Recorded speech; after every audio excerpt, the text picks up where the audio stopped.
If you're tired of blow-up holes, roller coaster rounds, and wasting shots on the course, you need to learn about Decade Golf. Decade Golf is a course management software and system that is created by Scott Fawcett, who is considered the Moneyball of golf. This is a truly one-of-a-kind system that teaches you how to pick the right targets based on statistical decisions. Don't get me wrong, you don't have to have a math degree or be wicked smart even to learn this stuff, but it makes such a big difference. And that's why top players like Bryson DeChambeau, Zalatoris, and countless college team and highly ranked amateurs are using this proven system. You might wonder, so what is Decade anyway? What does it actually stand for? D equals distance, E equals expectations, C equals correct target, A equals analyze, D equals discipline, and E equals execute.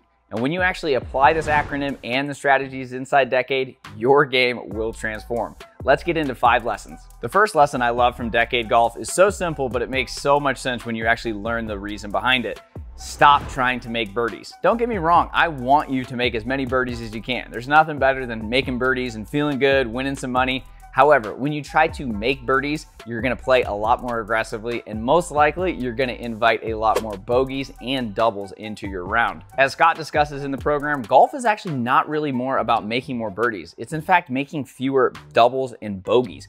When you do that, you're gonna have lower scores fast. Because here's the thing, if you play too aggressively and try to make birdie, you're gonna attack the flag. And when you try to game right at the flag, especially outside maybe 130 yards, your shot dispersion is gonna be really wide, which means you're gonna have a lot of shots left and right of your target. So if you're aiming right at the flag, hit a bad shot, now you're short-sighted. And when you're short-sighted, that's when it's really easy to not make par and sometimes not even save a bogey either. And that's just a huge wasted opportunity.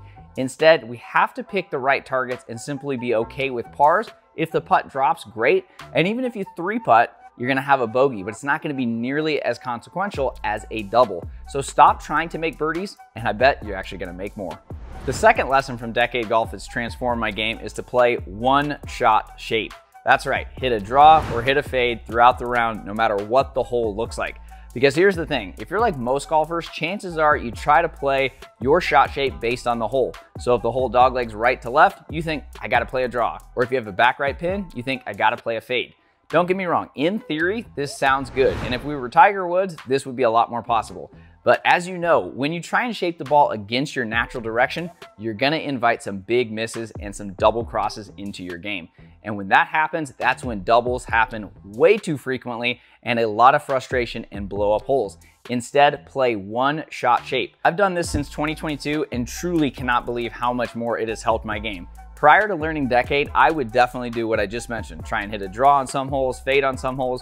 I'm naturally a fade player, so when I try to play a draw, I could do it sometimes, but a lot of times I would have these huge misses and I would get too mechanical. I would be too swing oriented because to actually hit a draw, I have to go against my natural shot shape, which means I have to kind of change my swing a little bit. Plus, as Scott talked about in our first episode on Wicked Smart Golf podcast, you cannot change ball position with driver. So a lot of times you can hit a draw, for example, with your irons by simply moving it back a little in your stance or moving it up a little bit forward with a fade. However, you can't change ball position with driver. Well, you shouldn't change ball position with driver because if you do, you are gonna invite some nasty shots, including some pop-ups, which are gonna lead to some disgusting sky marks that nobody wants to see. So the only way you can really change the flight of a driver is by simply doing something with your swing or with your hands a lot of times. And that is gonna make some big misses because the driver is the longest club in the bag with the least amount of loft, and it's just going to invite some huge misses into your game. So if you really wanna start playing Wicked Smart Golf and you wanna start shaving shots every single round, play one shot shape, the one that's most natural to you, regardless of how the hole goes or where the flag is. The third tip from Decade Golf is to simply aim for the middle of the green more often.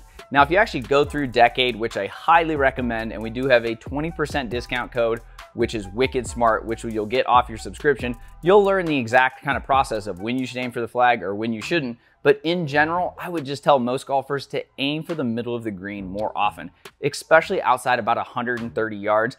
And the higher handicap, the more you should be aiming for the fat part of the green. Why is it so important to aim for the middle more often? One thing, shot dispersion. And that's what Scott really talks a lot about inside the program, is that we forget that golf really is like a shotgun blast. You just don't really know which bullet is gonna come out. Some are gonna be left, some are gonna be right, some are gonna be high, some are gonna be low. And that is what we forget to think about with golf, is that if we're aiming at the flag all the time, especially if it's tucked right or tucked left, we're gonna still miss some left or right. And again, it's gonna go back to what I talked about earlier, leaving yourself short-sighted. When we're short-sighted, we are inviting double bogeys into the hole way too easily when we simply could have played one shot shape at the middle of the green, been okay with par, and moved on. Don't forget, really good golf is not about making more birdies. It's about making fewer bogeys or worse, so that way you can consistently average a lower score. Again, Scott goes through the full formula inside Decade to really share when you should aim for the flag or when you shouldn't, and it's also based on your handicap levels as well. When you know this formula, you can do it every single round. You know, hey, this is the Decade play or this is definitely not. And that way it's just gonna help you make better decisions, pick better targets, and definitely hit better shots. The fourth lesson from Decade Golf that I just talked about a little bit was to expect shot dispersion. As Scott talked about inside the program, we forget that our shots are wide, even the best players in the world. In fact, he referenced Jason Day, who in 2014 was the #1 driver in golf in terms of strokes gained. Despite being the #1 player though, he still had a 74-yard wide shot dispersion. That's huge. And you know what? He was the #1 player in the world in that category. Needless to say, guys like me and you are probably gonna have a way bigger shot dispersion. So we need to understand that that's gonna happen. And of course, it's gonna be wider with the longer clubs in the bag, like driver or 3-wood or even long hybrids, because they're gonna be longer, there's less loft, and you're swinging at a faster speed. So that's why you're gonna have bigger misses with your driver versus your 7-iron versus your lob wedge. So we need to just plan for shot dispersion. And that's why playing one shot shape and aiming for the middle of the green will make a massive difference in helping you shoot lower scores. So yes, when you hit some right or when you hit some left, stop being so disappointed. That's part of golf. We don't really know if we're gonna hit some left or we're gonna hit some right. That's kind of the appeal of golf, is that it's a little bit of a crapshoot on every single time. But you have to expect it and be okay with it. Plus, when you do hit some miss hits, which are gonna happen no matter how good you get, you're not gonna be as disappointed in yourself, and you're gonna just say, hey, you know what? That is part of golf. I do have a shot dispersion. Just remember, if the #1 driver in the world at one point had a 74-yard wide shot dispersion, you're gonna too. Plan for it, and that way you're gonna have better target selection and you're not gonna miss in as bad a spots. So hopefully you're gonna shoot lower scores every round. The final point that I got from Decade is to stop being a hero from the trees. A lot of times we're gonna hit bad drives and then we think we gotta get one back or play more aggressively to really get back in position. But in fact, that's really not the case. In fact, when we're out of position, we just have to try and play for bogey or better.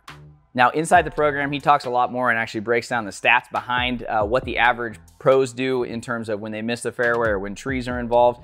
But at the end of the day, they're not nearly as good as we all think they are. Of course, they're really good at golf, but I'm just saying, when we watch golf on TV, we're watching the highlight reel. So don't forget, they're actually playing it safe a lot of times from the trees because they don't want to compound a bad drive by a bad second shot that might put them in even a bad spot for the third. So when you find yourself behind trees or in a tough situation, ask this question: how can I make bogey or better? When you think about it like that, your mind's gonna start working on solutions. It's gonna find the safer play. Hopefully you can chip something out, then wedge it on. Maybe the par putt goes in, maybe not, you just make bogey. But again, stop being a hero from the trees. The best players in the world struggle from them, so are we. So when you have a little bit more of a conservative mindset, it's gonna make a massive difference in avoiding those blow-up holes and stop wasting shots every round. These are just 5 lessons inside Decade, but truth be told, I have about 20 pages of notes from this system, and now it's just part of my golf DNA. I've also had Scott on the podcast twice, and I'm gonna link to the episodes down below. They're 2 of the most popular episodes because he really has so much knowledge, and I encourage you to learn Decade Golf so you can take your game to the next level. Make sure to use Wicked Smart for 20% off your subscription, or click the link down in the description to get it applied to your cart now.